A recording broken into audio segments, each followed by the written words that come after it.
What's going on, everyone? So today's Laker game was a disaster, to say the least. We looked absolutely terrible. Nobody really showed up. We couldn't shoot to save our lives.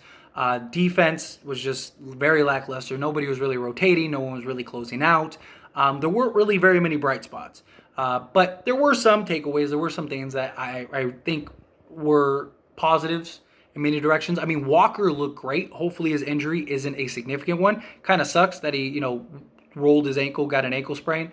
Hopefully it was just a precautionary thing, like what we saw with JTA, where they just took him out just for safety reasons. And, we saw JTA the next game. Because Walker has been a nice surprise for this team since he's joined the team and actually started playing for them. And I really think that he could, and maybe even deserves, a starting spot.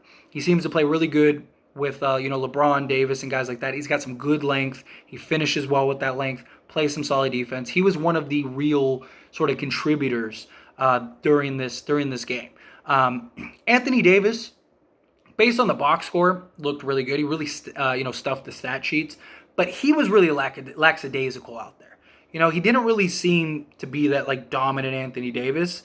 And to be fair, nobody really did. Nobody really seemed. It was almost like a game that nobody really seemed to care about. Everyone was just kind of like, we're here. We got to show up. Kind of like I'm showing up not to get fined type thing. I mean, LeBron looked solid. Walker looked solid. Outside of that, nobody really was like hugely like, oh, okay, like that was great. Like Davis put up 19, I believe. And still, it was just like, it was a quiet 19, if you get what I'm saying. He wasn't really, crashing the board very heavily. He wasn't really trying to go after the boards. He wasn't really rotating on defense very well.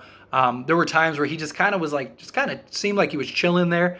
Russ, now, a lot of people, I'm sure, think Russ terrible, this, that, and the other. I actually liked what I saw from Russ. He didn't have a good game. Don't get me wrong. I'm not saying he had a great game or anything like that. But what he did is he did play under control. He didn't force shots. He didn't, take a bunch of shots. He took 3 shots. Would I have liked him to take more? Sure. And be a little more aggressive? Sure. But that's not what it's about. I don't care if he puts up 30 points a game, things like that. Like, what is he doing within the scope of the thing? He had, one live game turnover. That wasn't good. But only one isn't bad. He had 3 turnovers total. But 2 of them were just stepping on that line in the corner, which I don't know what was going on with that line because everybody was doing that tonight, like on both teams. So I don't know if it was just, people not being aware of where they are on the court or if it was just, just one of those awkward bad nights. You see it sometimes where games, nothing's going right. Everything's kind of falling apart. Nothing's really making sense, right? Maybe that's what that was, and hopefully that's all that was. Outside of those, 2 dead ball turnovers, he had, the live turnover. Other than that, he had 4 assists, 3 rebounds, and 5 points. Again, nothing that really stands out to you, but he was still, setting screens. He was still fighting over screens. He was contesting shots on closeouts. His defense wasn't great, but again, nobody was. But I did like to see him actually continuing to put in effort. There was a couple times where he, ran to go be the closeout guy when he wasn't anywhere close to it. He even cut off a couple guys in the middle and contested the shot, which I like. There was even one where he completely ran across the court and contested the shot, and the guy missed a wide open shot. It would have been a wide open shot if Russ didn't contest and really affected that shot. I really like that. All of these things we're seeing from Russ, I think, are extreme positives. Now, does that mean that it's going to work and all things are going to be great this season? Who knows? Again, I'm operating on the assumption of I don't know. I'm not going to get too high on preseason. I'm not going to get too low on preseason. We looked great in every game besides this game. This game was terrible, and it was terrible across the board. It wasn't just Russ. It was everybody. But Russ did have some nice takeaways that I like, that you can take and sort of build on and continue to grow. And he still showed that he's willing to play within the scope of the team, the scope of the schemes, things like that. Now, a lot of people immediately assume that the small ball lineup is terrible and it's not going to work, this, that, and the other. Again, it was one game and nobody hit shots. Who knows what would happen if guys were knocking down shots? Who knows what would happen if the energy was high? There was no energy on the defensive end. Nobody was really rotating. Nobody was really trying. It wasn't a good game for anybody. Kendrick Nunn had a bad game. Everybody had a bad game. Patrick Beverley was forcing shots and just looking terrible. It looked like he was trying to impress his old team more than like play within the scope of this team. We made a nice little push at the end, and then the young guys made a knucklehead decision, fouled when you didn't have to foul, and that kind of was it for the game, which is kind of funny. But I did like to see the effort at the end from a lot of those guys. Damian Jones had some solid minutes. Even Thomas Bryant had some solid minutes, affecting shots, changing things like that. But again, not a real big standout game. It was a great tape game. This was a game that you sit down with your team and you go over the ins and outs and you show everybody what not to do, essentially. Missing rotations, not fighting for boards, things like that. Some of that stuff I do equate to just it being preseason and guys aren't going 100%. Guys aren't full-fledged trying to kill each other for rebounds and stuff. I mean, you see it with all games, not just the Lakers, just any team. This guy's got better position than me. Let him get the rebound. Let's get back on defense. Or guys will kind of, not sort of go into that shoving match. They'll kind of just stay in line, just kind of, okay, if I can get the board, if I'm in position to get the board, I'll get the board. But if not, let it.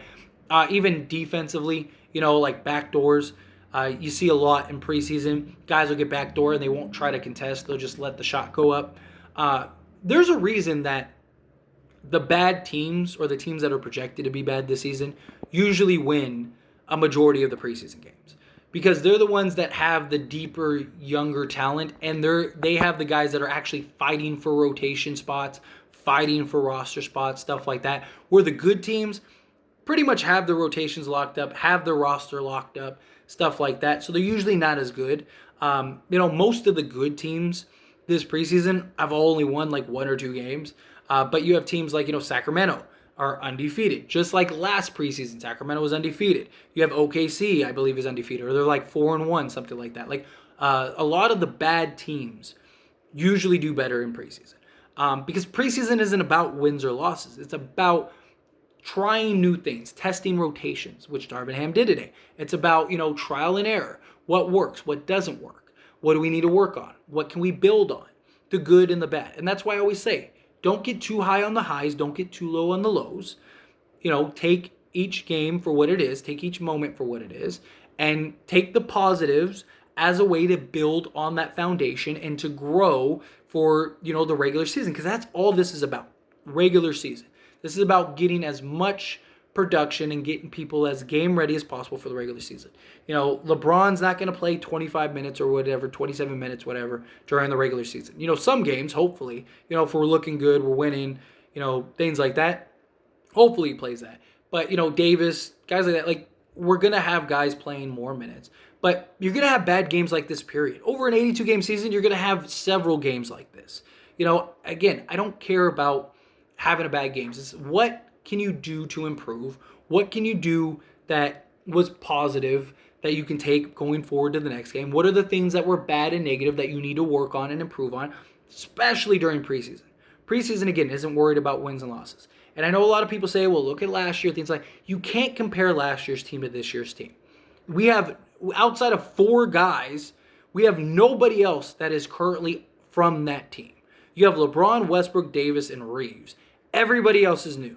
You have coaches, all new coaches. The head coach is an entirely new head coach. Different system, different culture, different play sets, different environment, different chemistries, all of that stuff. This is going to be time. This is going to take time. You got to understand, these guys have only been together for like 2 weeks. And you have teams that have been together for years that look terrible in preseason. But they don't overreact or panic because it's preseason. It happens. This was a game that you chalk up and you just say it was a bad game. Nobody showed up. Luckily, it was preseason and not a regular season game. So let's look at the tape. Let's figure out what we did wrong, what we need to improve on, what we need to work on, and how we can be better for the next game, and maybe go get a W for that final preseason game. Something like that. Like, it'd be nice to walk away and go into the season with a W, especially going up against the Warriors and the Clippers and things like that. But again, overall, not really much to... No one really stood out outside of Walker, and then LeBron was just LeBron. But even LeBron just kind of seemed lackadaisical at times out there. But LeBron himself has said he doesn't care about preseason, doesn't really take preseason serious. So take that for what it may. But anyway, as always, this is a discussion, so I want to hear from you. Let me know your thoughts and opinions down in the comment section below. What do you think about this preseason? Do you think that it's cause for panic, which I don't really think so. I don't really understand, but I know some people may feel otherwise. Do you think like, no, it's just a game. There were goods, there was bads, there was pros, there was cons, things like that. Again, I liked what I saw from, at certain moments, certain matchups. There were definitely some positives you could take away. I liked what I saw from Russ outside of, scoring and things like that. Again, I like that he didn't force shots. I like that he didn't try to, take 30 shots. I like that, he was rotating over on guys, still fighting over screen, stuff like that. There were positives. Did he have a good game? No. But there were positives that we can take away for the future. But again, however you feel about it, good, bad, ugly, somewhere in between. Love to hear your thoughts and opinions. Let me know down in the comment section below.